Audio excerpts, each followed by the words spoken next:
तो ठीक है दोस्तों, अब हम इस वीडियो की शुरुआत करते हैं और आपको बताते हैं कि इसमें किस टाइप के क्वेश्चंस आते हैं। जैसे कि पहले आपको दिख रहा है कि फ्रंट पेज पे आपका जो है वो रोल नंबर आपको देखने को मिलेगा। आप उसमें रोल नंबर फिल करोगे और इसके बाद यहाँ पे आपको सब इंस्ट्रक्शंस दिए हुए हैं कि 100 क्वेश्चंस हैं और सभी प्रश्न अनिवार्य हैं और उनके सामने उनके नंबर मेंशन है इस टाइप के। और जैसा कि ये सब आप देख सकते हो, फिलहाल ये तो हमारे काम का नहीं है तो इसे हम आगे कर लेते हैं। अब देखिए यहाँ पे सबसे पहला क्वेश्चन क्या है। सबसे पहला क्वेश्चन ये है कि बिहार के किस जिले ने 100 घंटे में 11244 टॉयलेट निर्माण करके रिकॉर्ड स्थापित किया है। ठीक है, तो इस टाइप का क्वेश्चन था, समझ रहे हो। लगभग मतलब मैं बताया था ना कि करंट अफेयर्स में जो फिलहाल 1-2 महीने के बीच में जो हुआ है उसी का ये क्वेश्चन पूछता है। तो 2020 में भी फिलहाल यही हुआ था, है ना। और रानी झांसी समुद्री राष्ट्रीय पार्क की स्थापना हुई थी, कब हुई थी। ये देखो, ये बेसिक बेसिक से क्वेश्चंस हैं। और देखिए तीसरा जो है ये है, प्रागैतिहासिक काल के किस स्थल से मनुष्य के साथ पालतू कुत्ते को दफनाने का साक्ष्य मिलता है ना। देखिए बहुत आसान आसान है। अब देखिए मलुकदास संत कवि रहते थे, कहाँ पे रहते थे। ठीक है, अब देखिए यहाँ पे लिखा हुआ है green signals ecology, growth and democracy in India पुस्तक किसके द्वारा लिखी गई थी। ठीक है, तो ये आपको जवाब देना था कि ये पुस्तक किसने लिखा था।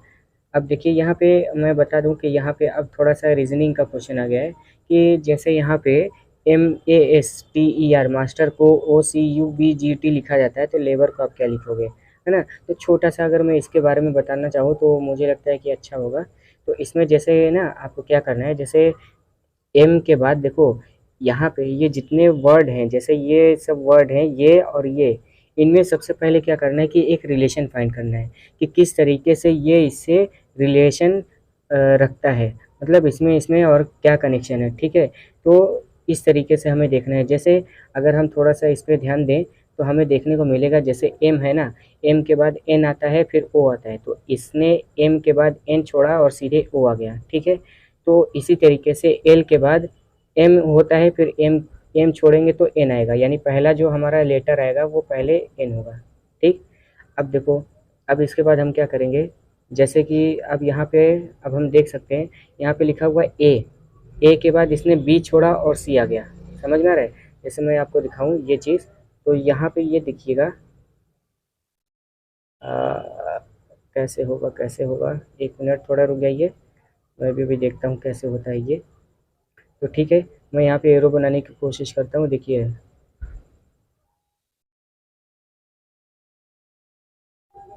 देखिए ये ए है, ए से ये सीधे यहाँ पे सेकंड में यहाँ पे सी आ गया ना। तो देखिए ये ए से सी किया यानी बी छोड़ दिया, तो इसीलिए ए के बाद क्या आएगा, ए के बाद सी आएगा। तो यहाँ पे अब जो नेक्स्ट हमारा होगा ये एन के बाद सी आएगा। तो अब देखिए एन के बाद सी किस में है, सी बस इसी में है, यानी हमारा ए वाला ऑप्शन बिल्कुल सही है। ठीक है, तो इस तरीके से हमारे जो भी क्वेश्चन होते हैं उनको किया जाता है। समझ में आ रहा है आप लोग को, इस तरीके से आपको क्वेश्चन करना रहता है। और हमारा राइट वाला आंसर क्या है, ये है। समझ में आया रीजनिंग कैसे होता है। यहाँ पे आपको मास्टर और ये क्या लिखा हुआ है, हाँ, मास्टर को इसने OCUBGT से लिखा है, तो लेबर को हम NCDQWT से लिखेंगे। ठीक है, अब हम आगे बढ़ते हैं फिलहाल। अब देखिए यहाँ पे क्या करना है, जैसे यहाँ पे सूचना का राजपथ किसे कहा जाता है, इंटरनेट को ना। वी मैक्स निम्न में से किसके साथ संबंधित रखता है, तो ये वी मैक्स क्या है इसके बारे में आप थोड़ा सा डिटेल जान लेंगे, मतलब बेसिक है ना। मैंने बोला था कि कंप्यूटर के भी कुछ आ जाते हैं GK GS में, तो वही चीज़ है।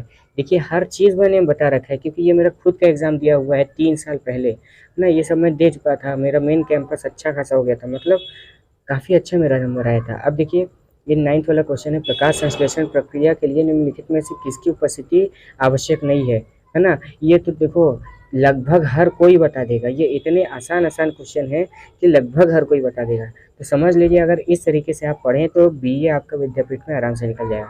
तो देखिए प्रकाश संश्लेषण प्रक्रिया के लिए, है ना, प्रकाश संश्लेषण प्रक्रिया के लिए निम्नलिखित में से किसकी उपस्थिति आवश्यक नहीं है। ठीक है, तो अब हम इसको देख लेते हैं। तो सूर्य का प्रकाश, भाई प्रकाश संश्लेषण है तो सूर्य का प्रकाश चाहिए, ऑक्सीजन चाहिए, जल चाहिए, तो कार्बन डाइऑक्साइड हमें नहीं चाहिए। हमारा सीधा सा बस यही जवाब है। ये तो एकदम कॉमन सेंस है, आप लोग इंटर में पढ़ रहे हो तो इतना सा आपको पता ही होगा। ठीक है, अब देखिए ज्वालामुखी पर्वतों से निम्नलिखित में से कौन सी गैस निकलती है। ठीक है, तो ये हो गया। अब भारत का सर्वप्रथम कंप्यूटर